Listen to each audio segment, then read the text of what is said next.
এ ভাই ভু যে কাকু এ ভাই ভু এ মানে বিয়ে বিয়ে হরে এই বিয়ের মধ্যে লাভ লসটা কি আসলে? লাভ লস তা লাভ লসের কথা কই গেলে মনে করেন যে লসের মধ্যে আছে স্বাধীনভাবে চলা যায় না। তারপর ঘরে আইলি নুন লাগবে, আটা লাগবে, পেঁয়াজ লাগবে, লোসন লাগবে, সোনো লাগবে, কসমেটিক লাগবে, পাউডার লাগবে। তারপর মনে করেন মেসেঞ্জারে ঠিক মতো কেউ কথা কওয়া যায় না, খালি প্রত্যেকদিন চেক করে। তারপর মনে করেন কিছু টাকা খরচ হয় অতিরিক্ত, যেটা সিঙ্গেল থাকলে হইতে না। এ ধরনের আরো যাবতীয় সমস্যা এবং লস যদি হিসাব করতে চান তাইলে লিস্টে মিনিমাম 100 লস আসবে। এ ভাই ভু তা লসটা তো পাইলাম বুঝছা, লাভটা কি? এবার গঙ্গা কথা খান, লাভের অভাব আছে।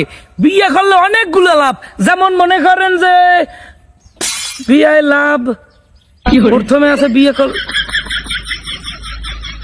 লাভ আছে, লাভ জানো কি কি? আচ্ছা আছে রাহান, বিয়ে লাভ হইলে অনেকগুলো লাভ আছে। লাভ প্রথম আসলে কাকু লাভ কি, বিয়ে করি আসলে লাভটা কি? এ বেড়া লাভের শেষ আছে, কত কিছু লাভ আছে বেড়া। এই ধরো বীর সেই লাভ নাই কাকু, ভাইবেন না।